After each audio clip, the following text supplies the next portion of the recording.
Uy, donde me está hermano, me paro aquí. No, pero no. Ve, perdón. Es que quiero defender por la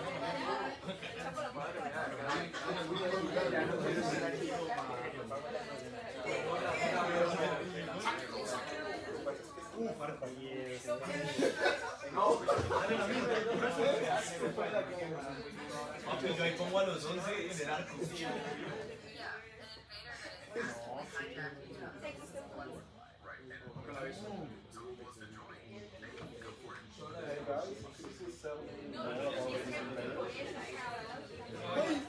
La verdad no tiene que ser mucha motivación para no, pero es que mira, no puedo jugar un video con Valverde y sigue siendo. No puede hacer con la presión. No, ya, sí, con Valverde, métetele una. Sí, bravo.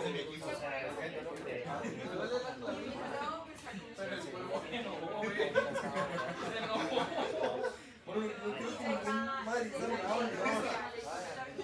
pero ya eliminó al Barça, mañana clasifica el Madrid. Uy, esa sería épica. Ah, pares a Wolowski.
Bueno, muchachos, entonces el túbulo distal va ascendiendo, entonces vean, se los muestro acá. El túbulo distal va ascendiendo, nosotros vamos a ir viendo que el túbulo distal va ascendiendo. Devolvámonos acá. ¿Dónde está? Acá. Entonces vean, tenemos la porción ascendente delgada del asa de Henle. Vamos a tomar este ejemplo de esta nefrona yuxtamedular. Se vuelve la porción gruesa ascendente que pasa a ser nuevamente túbulo distal en la parte, cortical. Ahora vean que el túbulo distal se aproxima mucho al polo vascular del corpúsculo renal. ¿Listo? Y en esa parte el túbulo distal toca la zona que está entre la arteriol aferente y deferente y parte del epitelio de ese túbulo distal cambia. ¿Listo? Esa zona de confluencia donde nosotros vemos esa proximidad del túbulo distal al polo vascular del corpúsculo renal la vamos a conocer con el nombre de aparato yuxtaglomerular. Probablemente en algún momento endocrino se los mencionaron o al menos hablaron de él, no necesariamente lo explicaron intensivamente, pero el aparato yuxtaglomerular es una región dentro del riñón que está conformado con elementos de la nefrona, que está constituido nuevamente por tres cosas. ¿Listo? ¿Qué forma el aparato yuxtaglomerular? La mácula densa, las células yuxtaglomerulares de renina y las células mesangiales extraglomerulares, que era parte del mesangio que nosotros teníamos ahora. ¿Listo? ¿Qué podemos ver de esos tres elementos? Solo uno de ellos es fácil de identificar a través del microscopio, que viene siendo la mácula densa. ¿Qué es la mácula densa? La mácula densa vienen siendo células del túbulo distal que entran en contacto con esa zona del polo vascular. ¿Listo? Que es esta parte que nosotros estamos viendo acá. Ahora, observen ustedes que a nivel de la mácula densa las células cambian de morfología. Entonces, en esa parte las células se vuelven más angostas, más altas y los núcleos se vuelven mucho más próximos. De hecho, ustedes lo pueden ver aquí, corpúsculo renal. Vean ustedes este túbulo distal que se aproxima hacia el polo vascular y las células cambian de tamaño. ¿Listo? En ese cambio de tamaño en el túbulo distal. Porque, ojo, son células del túbulo distal.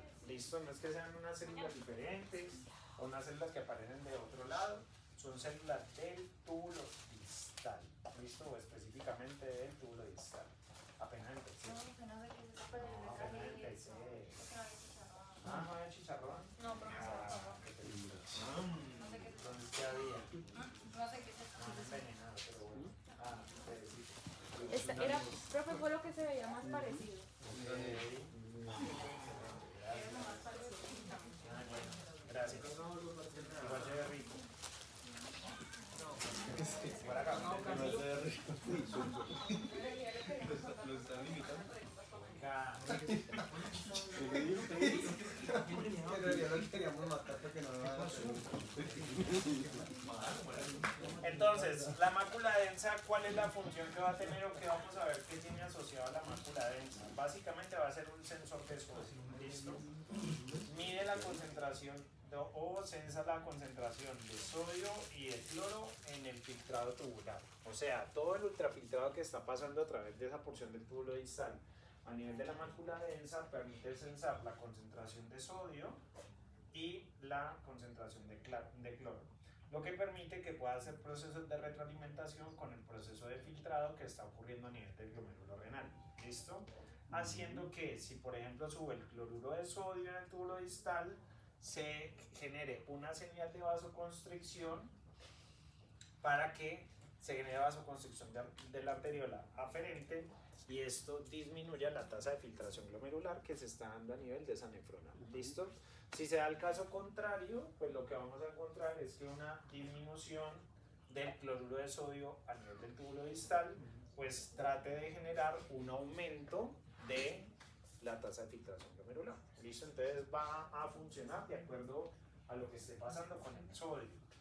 El segundo componente son las células yuxtaglomerulares productoras de renina, que las células yuxtaglomerulares productoras de renina básicamente son células del músculo liso, tanto de la arteriola aferente como de la arteriola eferente, que están modificadas y son células musculares lisas modificadas encargadas del proceso de producción de renina. ¿Listo? O sea que van a ser células involucradas en un endocrino que probablemente comentaron en cardio o probablemente les han hablado de él en algún momento, que es el eje renina, angiotensina, aldosterona. Bien, que ya vimos por ejemplo que por allá la angiotensina 2 tiene también resultados importantes sobre las células mesangiales.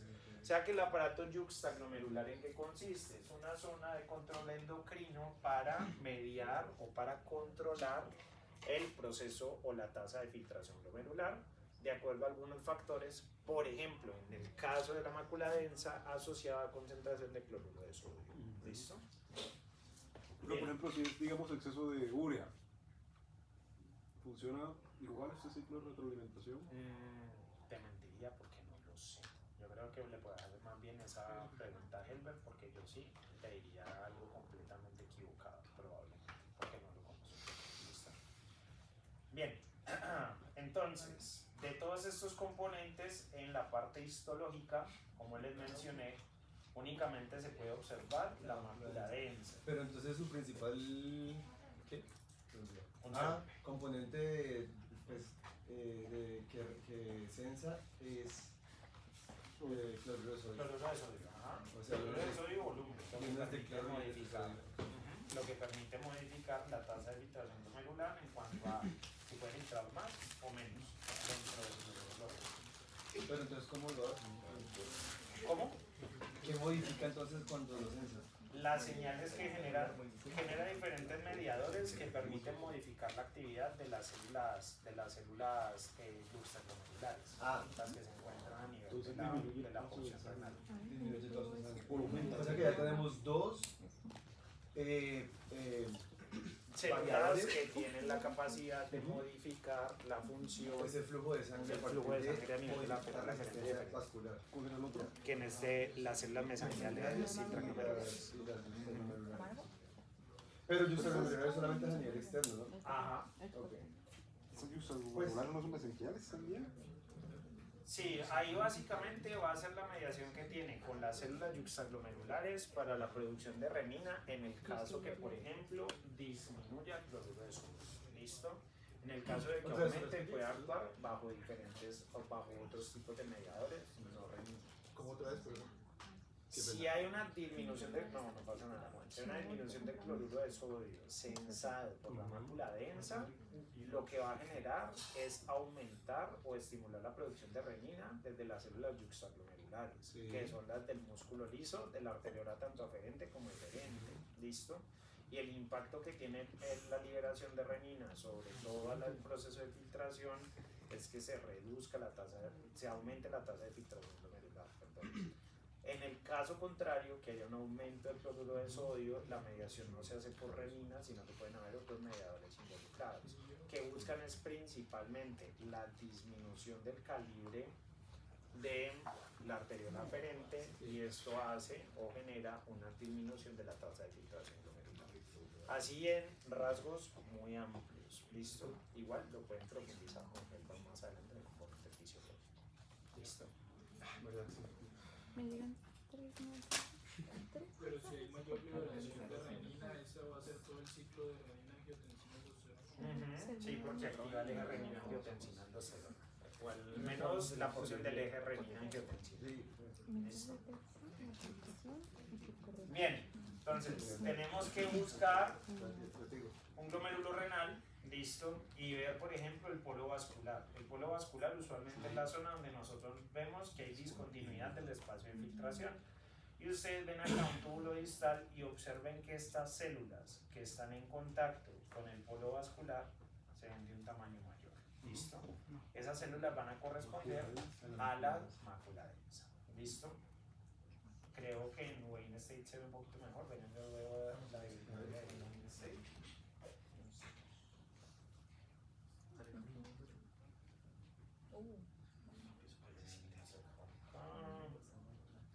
Vamos a ver, por ejemplo, veanlo acá. Polo vascular, túbulo distal, vean la mácula densa acá. Ahí se ve mucho mejor. Listo, se ve súper bonita la mácula densa. Las células yuxtaglomerulares y el mesangio extraglomerular no lo vemos. ¿Listo?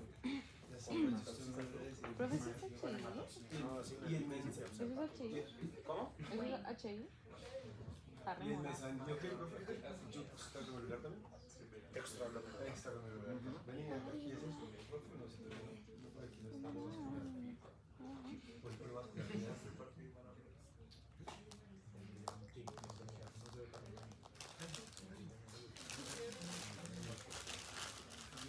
Tu iPad me causa estrés. aquí igual. Ponerlo ahí. Y que no tiene forma. Aquí está, por ejemplo. Excelente. Siempre por fuera. Muy bien. Esa fácil de identificar. Profe, no lo recompensa. No, no, está otra Sofía.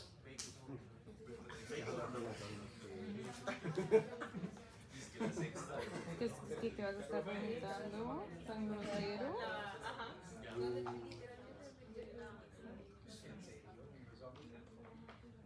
¿Veis esto?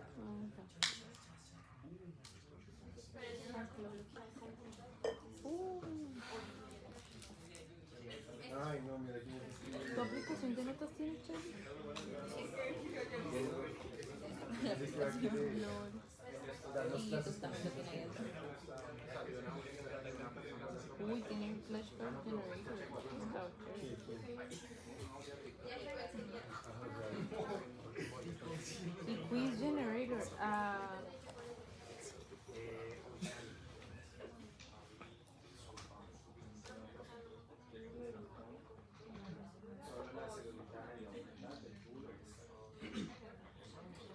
Sí, porque son del túbulo distal. Parece que tenés algo especial. Las más grandecitas. Ve quién está tomando monitorear conjunto. Al menos cerrar el partido mientras que pasa. El man que antes nos daba información como genial. ¿Sabes qué? Sí. Ahí me fuiste mezclando los compañeros. Que no lo hagan. Los que tengamos Eso. Ya es tanta cosa que tiene esta aplicación y no tienes nada. Tienes el flashlight, el quiz, ¿cómo se llama? Puede que todos los que vean.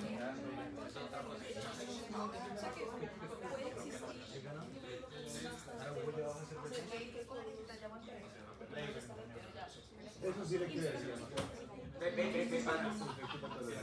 Sí, pero Es porque le pueden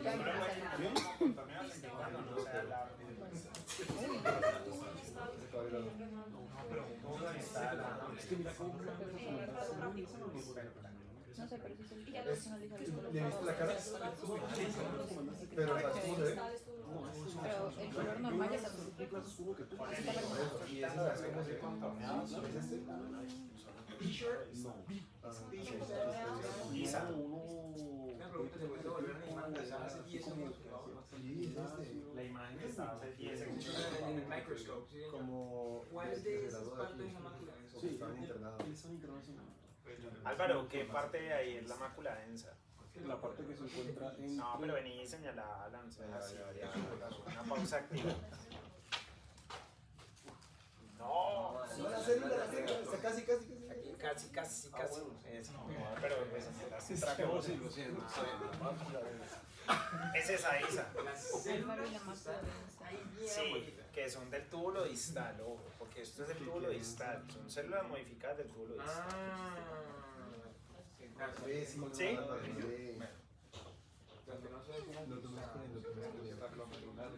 No, marica, él se confunde muchísimo. Yo. ¿Quién se confunde muchísimo? Juan. ¿Isa? Un tutor que Ah, es que Juan. yo ya con la edad, tú sabes. Ah, sí, mira, pero ¿qué pasó con la de la ¿Cuánto Sí, llevas Álvaro, de sí, prueba? ya, ¿Cuánto sí, dice usted? Arreglé el bloqueo. 46.18. Se dejó. No, ¿qué preguntaste? No, que el tamaño. La cantidad de minutos del podcast que tenemos. No, que cuántos años tenemos. 46.18. Ah, que cuántos años tengo, 35. Ah, Ay, güey, que la profe Mariaca.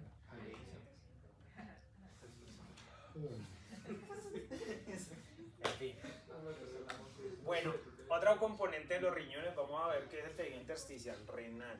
¿Listo? El tejido intersticial renal va a componer o va a conformar el tejido conectivo a lo largo de los riñones, estando un poco más de ese intersticio a nivel medular comparado con la corteza. Por eso ustedes ven en la corteza renal demasiados componentes de la nefrona, pero muy poco que es tejido conectivo, y en la medida que progresamos hacia la médula, pues aumenta en volumen de forma significativa ese tejido intersticial renal. No suele variar mucho con la vida, algunas infecciones como la pielonefritis podría hacer modificar un poco ese intersticio. Sin embargo, no es típico que encontremos grandes concentraciones de tejido conectivo a nivel de los riñones. ¿Y es diferente al mesangio al...? Sí, Álvaro, porque ya el mesangio es específicamente o está específicamente ubicado a nivel de los corpúsculos renales. ¿Listo? Esto ya sería el tejido conectivo que rodea a las nefronas completamente. ¿Listo? Al resto de componentes que encontramos en el río. ¿Cómo qué componentes? Como los vasos sanguíneos. Entonces, hay una cosa, yo no voy a enfatizar tanto en esto porque lo debieron haber visto en el componente anatómico, ¿listo? Sin embargo, sí es muy importante el énfasis que le podemos hacer al componente vascular. ¿Por qué? Porque los riñones están altamente vascularizados. Obviamente. Y encontramos dentro de los riñones una modificación importante de esa vascularización, que son los sistemas glomerulares, que están metidos dentro de los corpúsculos renales. ¿Listo? ¿De dónde va a provenir o de dónde viene la vascularización que encontramos a nivel renal? Básicamente de la arteria renal. ¿Listo? Solo que vemos que la arteria renal, vamos a ver que la arteria renal tiene múltiples divisiones. Ojo, algunos de los vasos que nosotros encontramos acá van a ser vasos originados a partir de directamente de esas divisiones, y pues se van a dividir entre aquellos que van a terminar generando el flujo de sangre hacia las nefronas y los que terminan irrigando todo el riñón. Como pueden verlo, la arteria renal va subiendo a través de lo que vendría siendo las pirámides renales como arteria interlobar, luego se dobla y este segmentico que genera este arco se llama arteria arcuada, por eso el mismo nombre que recibe, arteria arcuada, por el arco que forma, Y esta arteria arcuada, que está ubicada más o menos hacia la región de la corteza yuxtamedular, es la que va a permitir dar origen a las arterias interlobulares, que son las que terminan generando el origen de las arteriolas aferentes. Todo el sistema corpuscular renal, que es de donde están los glomérulos, van a estar originados a partir de este vaso sanguíneo. Entonces vean, con estos vasos sanguíneos nosotros podríamos tener que se originan dos cosas. Primero, el sistema glomerular, que ustedes lo pueden muy bien ver acá, y desde la arteriola eferente nosotros podríamos tener que la principal fuente de formación de la irrigación que acompaña las nefronas son los vasos rectos. Entonces las arterias rectas o los vasos rectos van a ser un componente vascular que acompañará el resto de las nefronas, ya sean yuxtamedulares o corticomedulares, corticales o yuxtamedulares, perdón, que como ustedes pueden ver descienden con las nefronas a nivel de las asas de Henle y vuelven a subir como vasos rectos pero de la parte venosa. Listo, ya de aquí se integrará completamente al área venosa.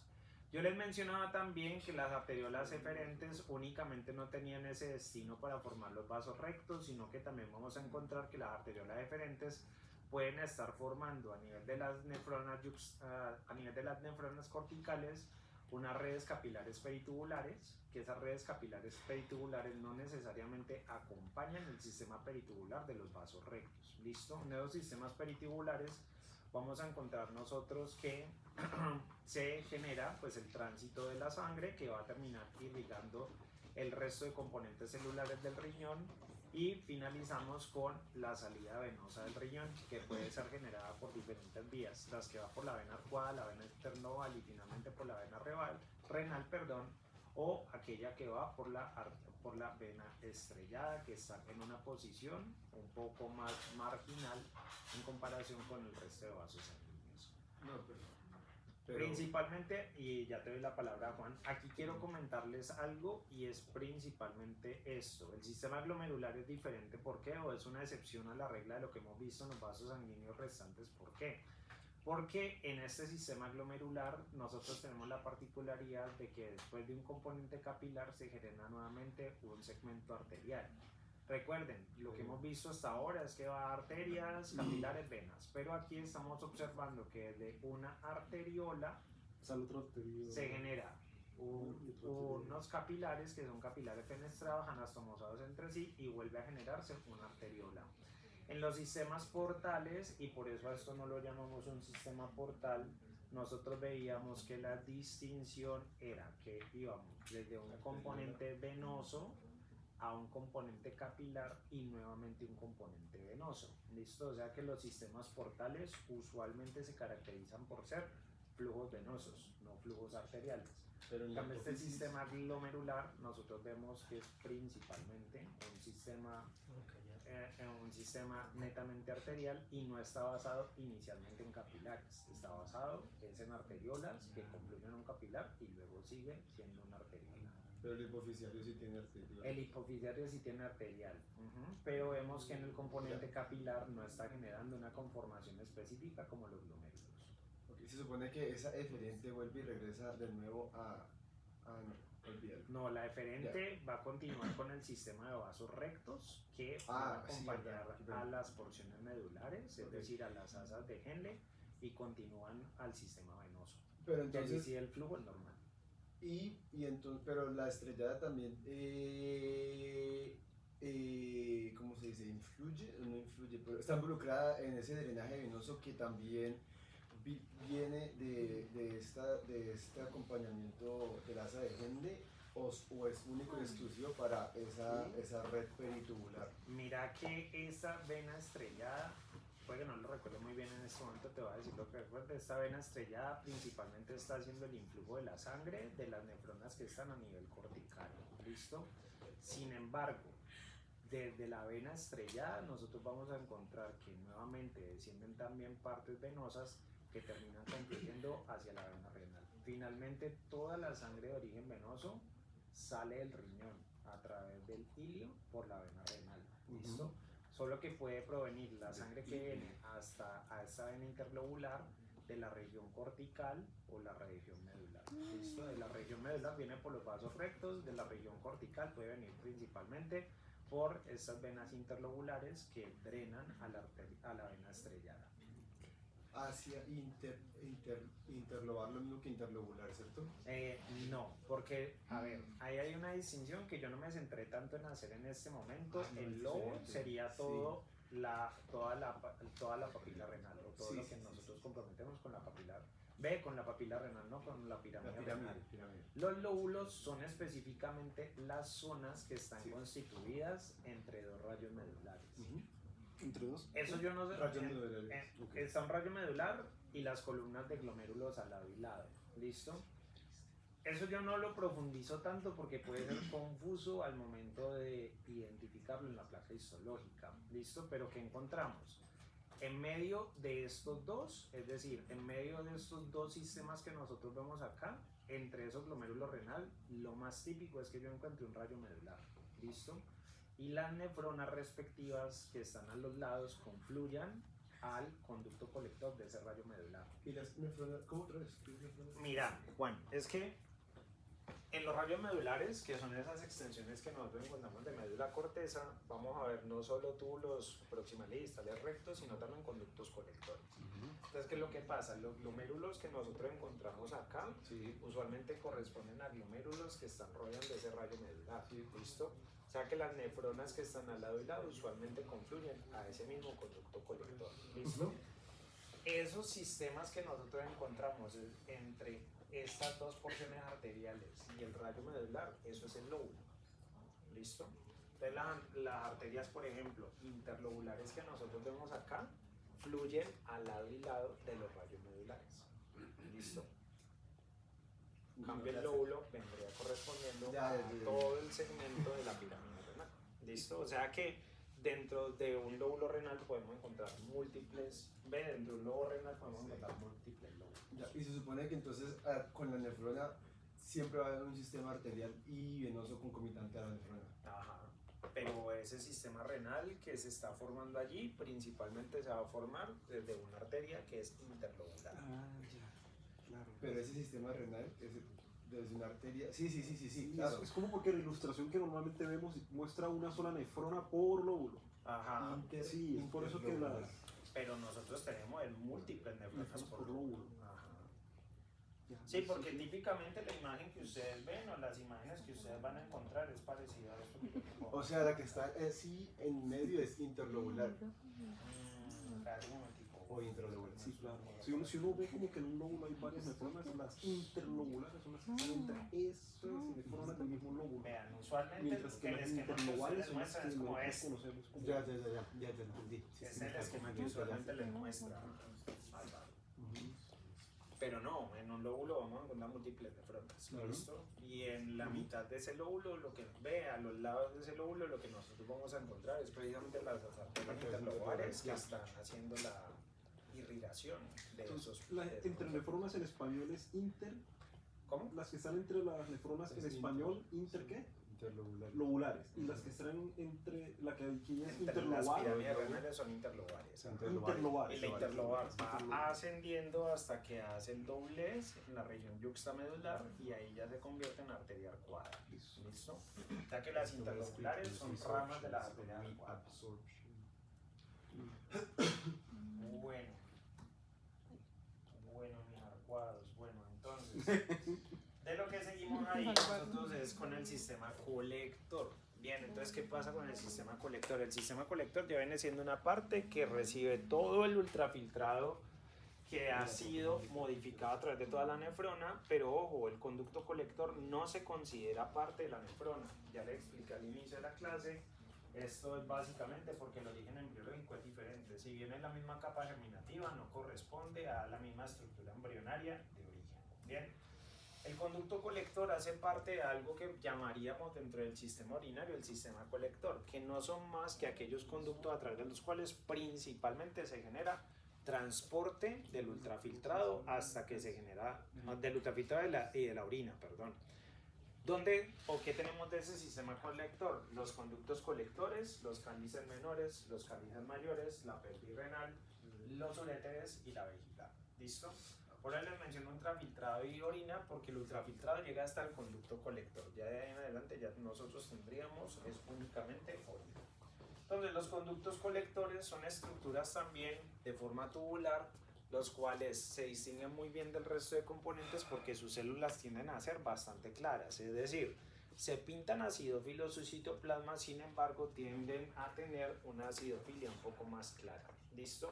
Son zonas típicamente de transporte, aunque ojo, todavía puede modificarse parte del ultrafiltrado glomerular. Bien, ¿qué es lo que pasa? Los conductos colectores no son exclusivos de corteza o médula, están ubicados en ambos sitios, incluido la papila renal. Y dependiendo del segmento que nosotros veamos, podría adquirir un nombre diferente. Por ejemplo, a nivel de la corteza, salud.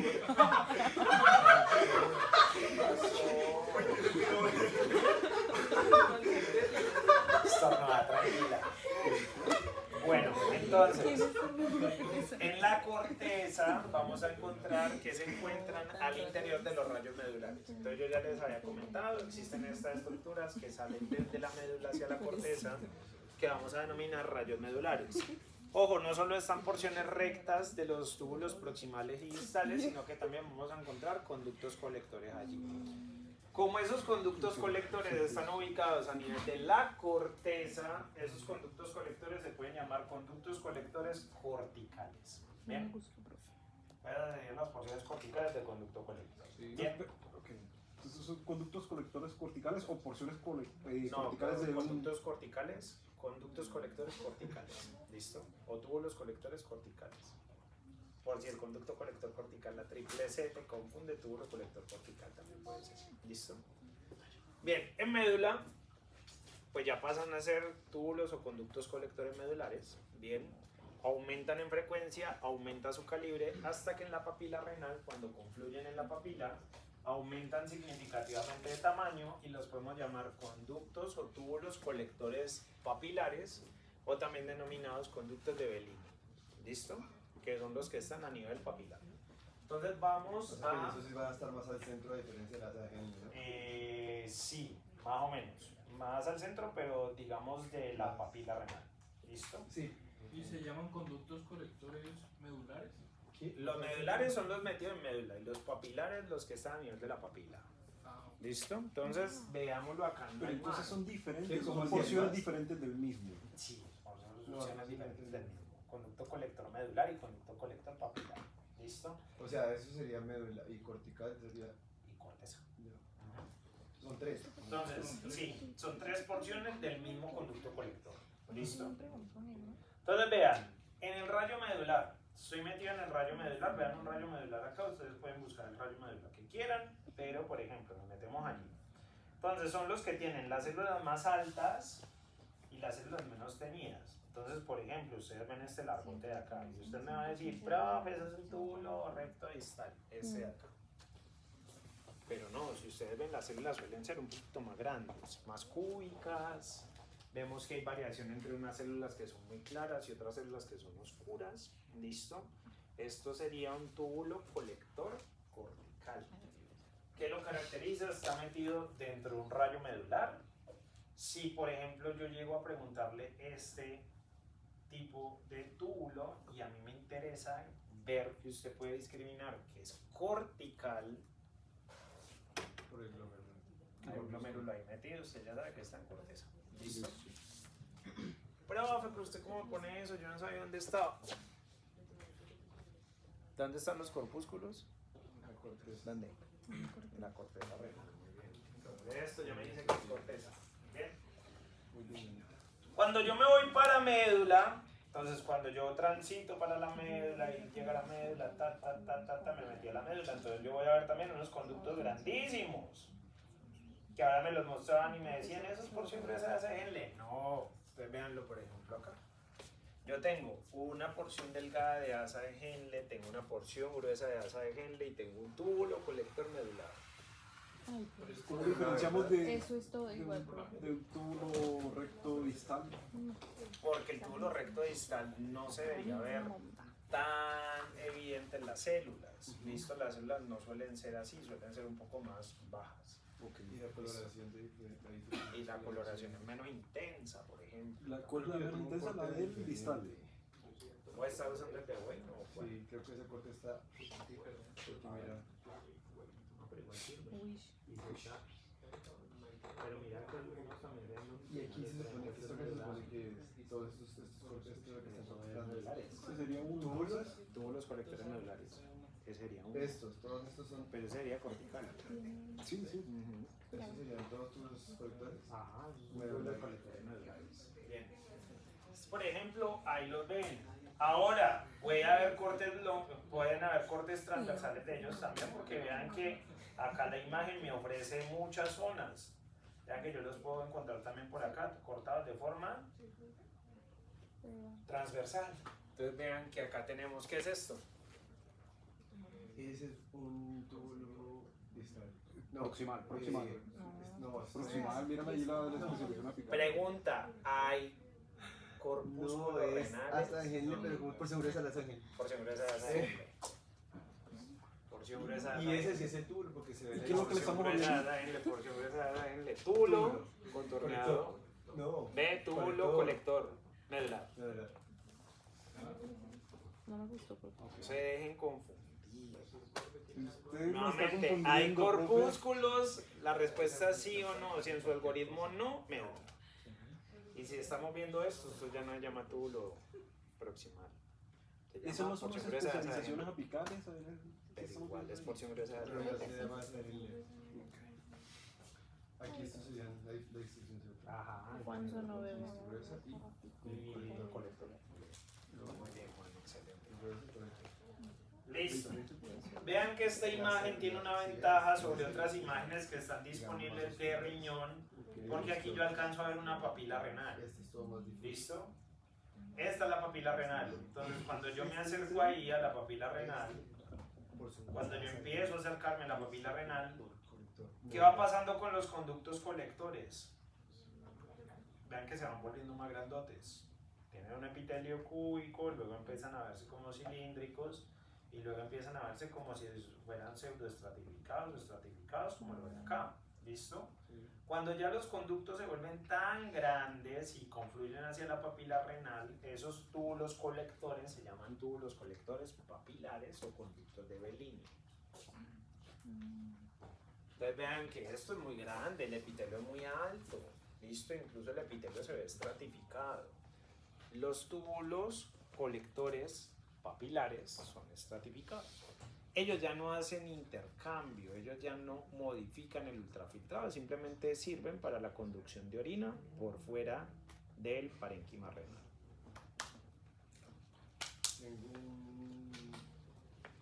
Ahí en esa, Juan, no se ve. ¿Cierto que no? No, en esa imagen. Pero saber cuál es utilizando la fetal, Sí. ¿cierto?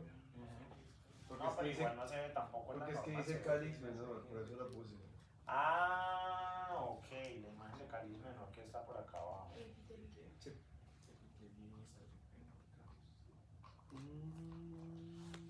Ya. No, pero no se ve igual. Bueno, se ve un poquito, se ve como unos pedacitos acá, mirarlos por acá, Juan. Sí. Primero va papila y luego cáliz menor, ¿cierto? ¿Son túbulos colectores cómo le estamos diciendo? ¿Papilares? Papilares. Vamos a terminar esto.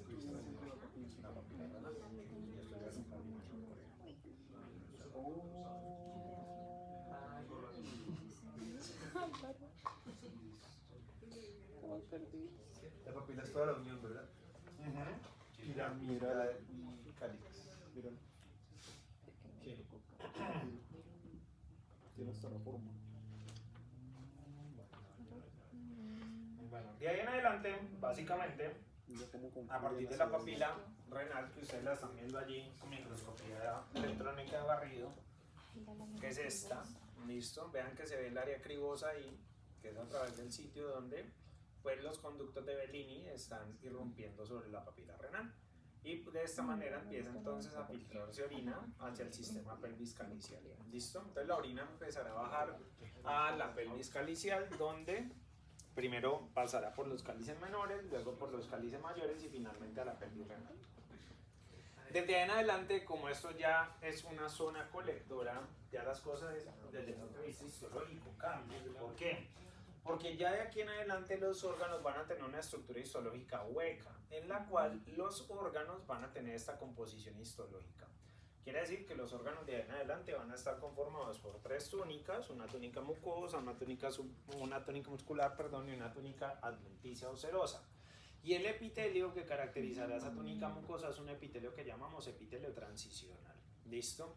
El epitelio transicional no lo hemos visto hasta ahora, también es llamado urotelio, y es un epitelio típico de la vía urinaria, principalmente vía urinaria alta, y me refiero a vía urinaria alta antes de la uretra, que es un epitelio altamente impermeabilizante. Bien, la tonicidad de la orina podría llevar a que se pudiera difundir a través de la pared de la vía urinaria. El epitelio transicional disminuye esa posibilidad, ¿listo? Porque es un epitelio altamente impermeable. Entonces esa impermeabilidad es necesaria en segmentos como los uréteres, como el sistema pelvis calicial y como la vejiga. Bien. Entonces, por ejemplo, el primer segmento después de la pelvis renal vienen siendo los uréteres. Los uréteres son 2 conductos, uno por cada riñón, que pues conducen la orina hasta la vejiga. Y vamos a ver que está constituido por mucosa muscular y adventicia. Y un pequeño grado de serosa que está más que todo hacia el tercio inferior o hacia el último tercio de los uréteres. Bien. Estructura histológica, su túnica mucosa es plegada, ustedes la pueden ver acá, se le pueden confundir un poquito, por ejemplo, con un conducto deferente. Pues obviamente no se van a confundir porque aquí hay epitelio transicional, no hay estereocilios ni nada de eso. Entonces, está completamente plegado, ¿listo? Tiene una lámina propia que se define como una lámina propia de tejido conectivo moderadamente denso, ¿listo? Y es uno de los sitios donde apenas hay una corta altura epitelial del epitelio, es decir, el epitelio no suele ser tan alto, pero sí es impermeable, ¿listo?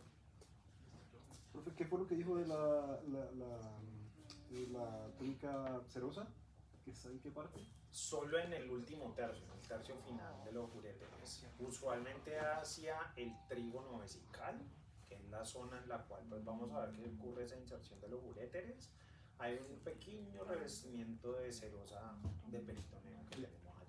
Entonces, o sea, el peritoneo llega hasta ahí, el resto no está cubierto de peritoneo. Del resto del urétero no suele estar, porque recordad que los riñones pues son estructuras retroperitoneales y de la emergencia que nosotros vamos a tener de los uréteres, la mayor parte del uréter va a estar por fuera del peritoneo. ¿Listo? Solo hay una parte muy chiquita, la que está cerca o proximal a la próstata, que puede tener revestimiento peritoneal. El resto hasta arriba no tiene peritoneo. Bueno, Álvaro, luego me explicas tú. Bien, luego tenemos una túnica muscular. Esa túnica muscular acá, ojo con eso, va a ser como todas las túnicas musculares que hemos visto hasta ahora, compuesta por capas. Vamos a tener 2 capas. Nuevamente tenemos una longitudinal interna y una circular media, o sea que vuelve a ser muy similar a lo que veíamos en la vía espermática, que también hablábamos que había así. Sin embargo, en el último tercio, pues cerca al trígono vesical, se le agrega otra capa, que vendría siendo una capa longitudinal externa. Bien. Y pues vamos a tener túnica adventicia en la mayoría de la extensión. ¿Listo? Entonces vamos a poner un uréter, nos vamos a ver el uréter y vamos a ponerlo nuevamente el microscopio de Doug. Ya les voy a decir qué uréter vamos a poner.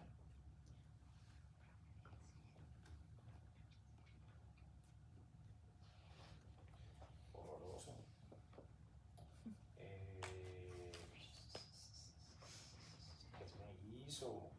Este es el 211. Ajá. Vamos a poner la placa UMICH 211, que es el uréter humano. Y nos vamos para allá.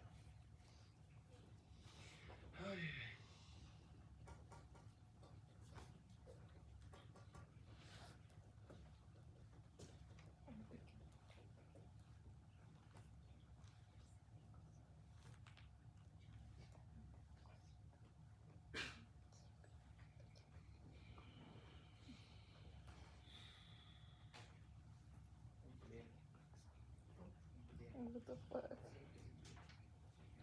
Soy más rica. Listo. Entonces lo primero que podemos identificar en esta zona, o lo primero que podríamos identificar en este órgano son sus diferentes túnicas. Entonces ustedes lo ven ahí señalado con los colores rojo, amarillo y azul. siendo el rojo la primera túnica, que es la túnica mucosa, el amarillo la túnica muscular y el azul la túnica adventicia. Que me quedan dudas de si es serosa porque creo que hay mesotelio y además tenemos 3 capas de músculo. Me puedo dar cuenta de las capas de músculo a partir de la distribución de los miocitos, si se ven largos o si se ven, por ejemplo, redonditos. Como la primera y la última son capas longitudinales, uno debería observar los miocitos vueltos como en paqueticos redondos, mientras que la circular media verse con una disposición longitudinal. ¿Listo? Es decir, que se vean alargados. Ya alcancemos a ver circular media, longitudinal externa. Porque tiene 3 capas de músculo. Porque está probablemente cerca es uno de los últimos inferior. del tercio inferior. Sí, Rosalita pregunta que si es la porción intramural. Porque el que yo tengo está. no sabría, ¿sabes? Probablemente está cerca de la porción intramural de ese cable. ¿Cómo, Juan? Nada, que este sí solo tiene 2 músculos. ¿Cuál estás viendo? ¿El de ONC? Este tiene. Muy bien. Y longitudinal, perdón. Muy bien. Listo, cuando nos aproximamos, por ejemplo, a la túnica mucosa, ustedes pueden observar allí en el color rojo que está señalado toda la túnica mucosa. O sea, ven que la mucosa está compuesta por el epitelio transicional, que es este, más el tejido conectivo que tiene adyacente, que como lo ven es muy fibroso porque tiene muchas manchas acidófilas, pero también tiene muchas células y por eso se considera moderadamente denso. Porque no es completamente laxo porque tiene muchas fibras, pero no es completamente denso porque tiene muchas células. ¿Listo? Así que ese segmento que vemos señalado con la parte verde viene siendo la lámina propia. El conjunto del epitelio más la lámina propia es la mucosa de la uretra. Bien. Este epitelio transicional, observen ustedes que es un epitelio que se caracteriza por ser estratificado, pero se llama transicional porque las células más apicales suelen tener unos cambios en la forma, unas transiciones en la forma. ¿Listo? Dependiendo de si tienen relleno o no lo tienen. ¿Ves? Si tiene relleno o no tiene el órgano. ¿Listo? ¿Cómo lo llamamos? ¿Epitelio transicional? Epitelio transicional o también pueden utilizar el nombre de urotelio. ¿Listo? Cualquiera de los dos. Porque es la única parte donde está el. Ajá, exactamente. Está regido por... Ahora, estas células son muy interesantes, estas que ustedes ven acá, porque son unas células llamadas células en sombrilla, que son únicamente, ojo, las células más apicales del epitelio transicional. Y esas células en sombrilla son las que le proveen la impermeabilización al epitelio transicional. ¿Por qué? Porque van a poseer una serie de proteínas que se acomodan en la superficie apical de las células que se llaman uroplaquinas. Y esas uroplaquinas jugarán un rol trascendental dentro del proceso de impermeabilidad que nosotros vamos a encontrarle a este epitelio. ¿Listo?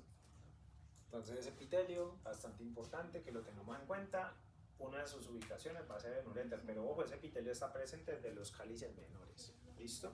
Por lo que va aumentando en tamaño, va aumentando en cantidad y siendo más evidente a nivel uretral. Ve a nivel ureteral, perdón. Todo el rojo y se queda el tejido que. Todo lo que ves ahí en rojo o todo lo que está ahí en rojo es la túnica mucosa. Todo eso vendría siendo la No, sí, túnica. pero o sea, lo que le sigue después del. Ajá, esa parte. Ah, ok, lo que vemos como verde es la lámina propia. Sería la lámina propia. Pero casi no se distingue, ¿no? Sí, casi no se distingue. Sí, por andar viendo fútbol en clases es que no la distingue, pero aquí acerquémonos un poco. Si vean, apenas empiezan a ver tejido muscular, esto ya es la muscular, la longitudinal interna, ¿no? Pero pues vean que acá tienen fibras de tejido conectivo, fibras básicamente de colágeno, y en todo ese segmento es lo que nosotros tenemos como lámina propia. La lámina propia suele ser muy delgada, ¿listo? No es tan gruesa, solo es este pedacito que ustedes ven acá. Y pues ahí tienen el epitelio transicional y vean que en la superficie apical es muy evidente la presencia de las células en sombrilla. Podemos ahí muy bien formadas las células en sombrilla. Yo tengo la curiosidad de si esto es peritoneo o no. Ya como que no lo definimos, estos son eritrocitos. No, pues no se ve bien si es peritoneo, está todo destruido. Bueno.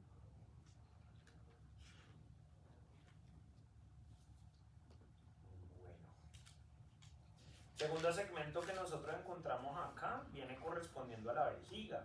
¿Listo? Entonces la vejiga es básicamente un órgano que sirve para el almacenamiento de orina o reservorio de orina, la cual pues como pueden observar tiene una forma de bolsa que permite un almacenamiento importante de orina durante periodos largos de tiempo.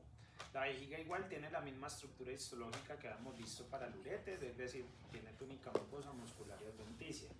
Digamos que el gran cambio acá es que a nivel de la mucosa el epitelio es el que tiene mayor desarrollo a lo largo de la vía urinaria, o sea que el epitelio transicional de la mucosa a la vejiga tiene el máximo desarrollo de altura epitelial que vayamos a ver.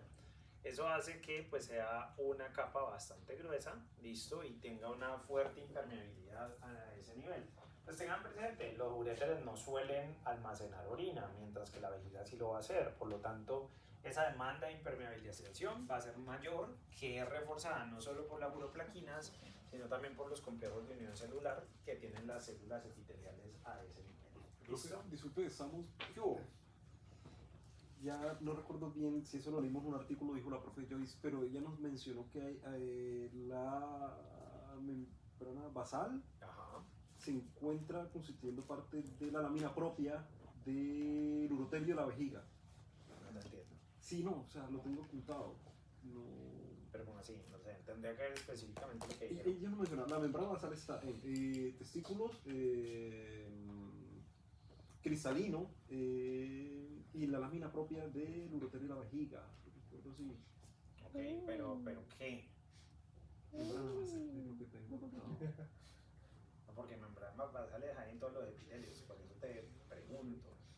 Ahora, esas tres zonas que tú me estás diciendo tienen una característica, digamos, comparativa entre ellas, pero quiero saber a qué te estás refiriendo específicamente. No, pregunto. Ah, bueno, no, tendrías que decirme específicamente a qué te refieres para decirte si sí o si no, porque no sé qué me quieres preguntar, mejor dicho. Claro. Listo. En este caso de la vejiga, vamos a ver que pues no solo aplica en la vejiga, en cualquier tipo de zona que tenga epitelio transicional, las transiciones se pueden ver, ¿listo? Porque dependiendo de, pues si hay contenido no dentro del órgano, los pliegues que tengan estos órganos, ya sea el uréter o la vejiga, puede adaptarse a la distensión. Eso digamos que es parcialmente falso porque, por ejemplo, la distensión de los uréteres provocada por urolitos, pues genera mucho dolor, ¿listo? Claro, depende del tamaño del urolito, es decir, del cálculo renal que una persona tenga allí. En la vejiga, como pueden observar, pues a partir de esas modificaciones en la distensión o el estiramiento, podríamos tener dos estadios en el cual el epitelio esté relajado o el epitelio esté distendido o estirado. Bien. La segunda túnica viene siendo la túnica muscular o músculo detrusor, que suele tener tres capas, pero principalmente hacia el polígono vesical, donde se adjunta una circular media, que viene funcionando como el esfínter vesical. ¿Listo? Y pues tendremos adventicia o serosa dependiendo del segmento de vejiga que nosotros vayamos a tener. ¿Listo? Finalmente, lo que nosotros, y ya vamos a ir a ver próstata, finalmente lo que nosotros vamos a ir a ver vejiga, ya, tranquilos. Lo que vamos a ver finalmente para terminar la vía urinaria es la uretra. ¿Listo? La uretra siendo la porción final del sistema urinario que conduce la orina a la vejiga exterior, y pues vamos a encontrar evidentemente características diferentes entre la uretra masculina y la uretra femenina, porque no se relacionan de forma igual con los genitales tanto masculinos como femeninos, y la extensión también es diferente. ¿Listo? Por una parte tenemos la uretra masculina. La uretra masculina es una uretra que suele ser larga, tiene 20 centímetros de longitud en promedio. Obviamente eso variará dependiendo de la longitud que tenga el pene también. ¿Listo? Vamos a ver que va a ser una zona de confluencia entre el sistema urinario y la vía espermática, porque a través de la uretra masculina se puede dar la salida de la orina o la eyaculación del semen. ¿Bien? Y desde el punto de vista histológico, ojo, histológico, porque puede que el anatómico lo hayan visto de una forma diferente, vamos a hablar de tres segmentos. ¿Listo? Un segmento prostático que atraviesa o perfora la uretra prostática, la uretra membranosa que atraviesa el músculo membranoso que funciona como el esfínter, y la uretra peniana que, ojo, probablemente ustedes la mencionaron típicamente como uretra esponjosa, que va a trabajar el cuerpo esponjoso de todo el pene. ¿Listo? Dependiendo del segmento que nosotros vayamos a tener, el tipo de epitelio cambia, únicamente conservándose uretra con epitelio transicional a nivel de la uretra prostática. Sin embargo, el corte de próstata es muy deficiente para observar uretra prostática, no la vamos a ver. ¿Listo? Lo mismo pasará con la uretra membranosa. Es una zona de difícil acceso y de difícil recolección de muestras histológicas. Por lo tanto, la mayor parte de microscopios virtuales que tenemos disponibles o incluso colecciones físicas no la muestran. Es una zona que empieza a variar el tipo de epitelio, siendo principalmente un epitelio cilíndrico estratificado, pero es muy corta y difícil de manejar. ¿Listo? Mientras que en la última porción, que viene siendo la uretra peniana, ¿listo? Va a ser una uretra que atraviesa todo el cuerpo esponjoso y que va a tener cambios significativos en el tipo de epitelio, ¿bien? O sea que nosotros podemos encontrar a nivel de la mucosa unas variedades de epitelios hasta la fosa navicular, donde ya empieza a ser epitelio plano estratificado mucoso, ¿bien? Pero de resto, como lo pueden ustedes observar, dependiendo del segmento que uno adquiera, el epitelio puede ser diferente. O sea que encontramos variaciones importantes dentro de la mucosa a nivel de la uretra peniana. Listo, y encontrando también que hay unas glándulas que pueden drenar hacia allí, que son las glándulas del Ithre, que son glándulas que mantienen lubricada la uretra peniana, listo, a nivel del cuerpo esponjoso. Como les dije, pues es el segmento más largo y va a depender mucho de la longitud que tenga el pene, las variaciones que puede tener esa uretra. Ahora, por la longitud de la uretra y las características de la mucosa, eso lo constituye como factores protectores para las vías urinarias inferiores en el hombre. Por eso las infecciones de vías urinarias en hombres son relativamente raras y asociadas principalmente a ITS. ¿Listo? Diferente en las mujeres, donde pues una uretra femenina, más expuesta por su longitud y su constitución epitelial, la vuelve más proclive a infecciones tanto de tipo micótico como infecciones bacterianas. ¿Listo? Entonces aquí lo pueden ver, los cuerpos cavernosos del pene con la uretra en el cuerpo esponjoso y una uretra que puede presentar, dependiendo del corte histológico que tengamos, la presencia o no de glándulas esponjosas o glándulas del pene. ¿Listo? Para el caso de la uretra femenina es una uretra muy chiquita, tiene usualmente de 4 a 5 centímetros de longitud y la uretra femenina no termina en el clítoris, ¿listo? A diferencia de la uretra masculina que sí está involucrada dentro del falo, sino que vamos a ver que en la vulva, en lo que sería el vestíbulo vaginal, encontraríamos el orificio uretral femenino. Esa uretra muy chiquita, listo, tiene una mucosa también muy plegada, vean que incluso si la vemos aquí pareciera como más o menos un uréter, listo. La gran diferencia cuál va a ser que principalmente la mayor parte de la mucosa de la uretra femenina es epitelio plano estratificado mucoso, que en esencia es el mismo epitelio que encontramos a nivel del vestíbulo vaginal, listo. ¿Cómo? Vamos a ver que además de esto, el único soporte que vamos a encontrar de esta uretra es una lámina propia fibroelástica de esta región, es decir que tenemos haces de músculo liso con tejido conectivo que le está brindando soporte a esa uretra. ¿Listo? Entonces vamos a ver estas dos uretras. No hay placas histológicas buenas para poderlo observar. Entonces creo que están las dos disponibles así chéveres en el microscopio de Wayne. Listo, entonces vamos a ir al sistema reproductor femenino, que es el laboratorio 15.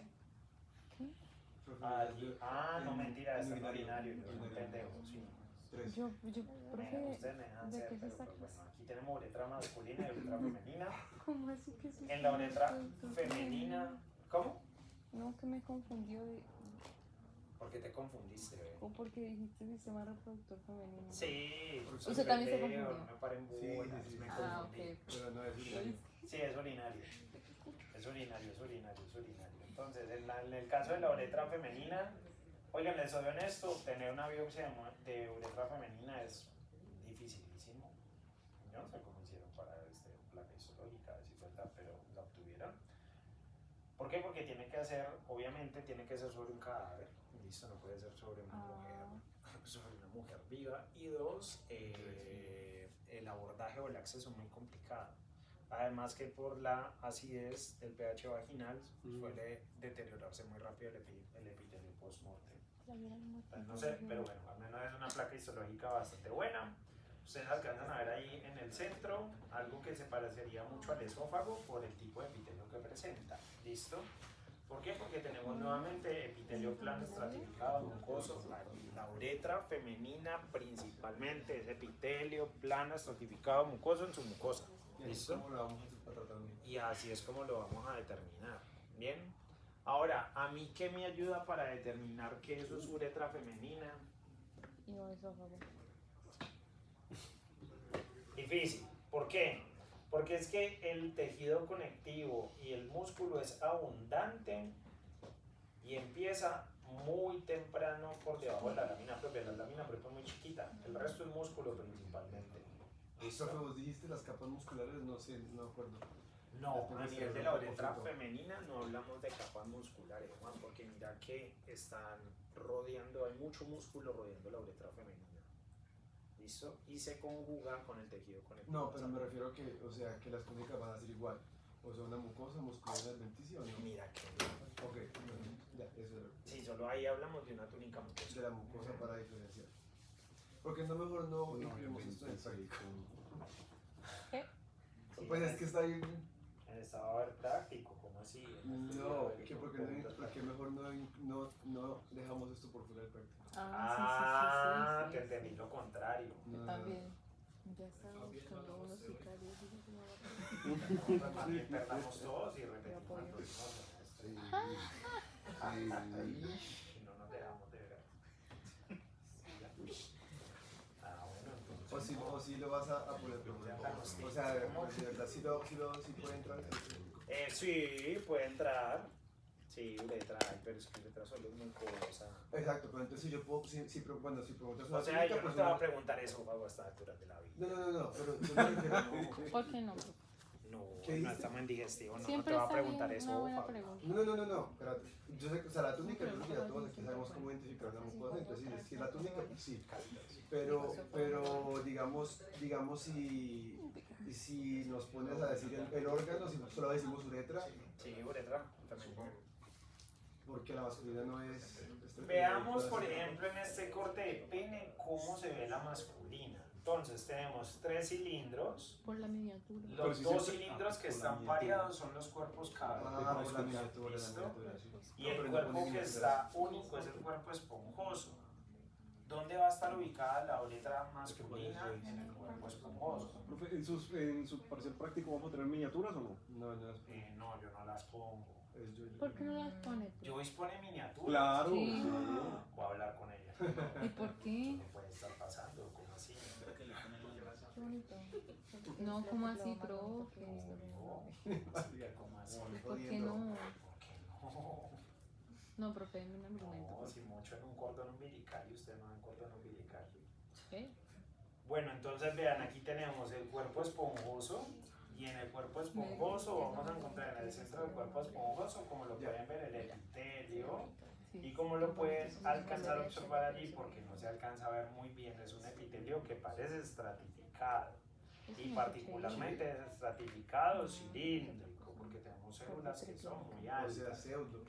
O pseudo también puede ser, pero es que aquí mira que se ve completamente estratificado. Pero eso no será porque se dobló, parece más como que. También. No, es en serio. No, cuando se sí, dobla sí, así, no, el- completamente de acuerdo. Aquí parece Eso que pasa puede en el ser por intestino todos lados, también. porque de todos modos la uretra masculina también tiene repliegues como la uretra femenina.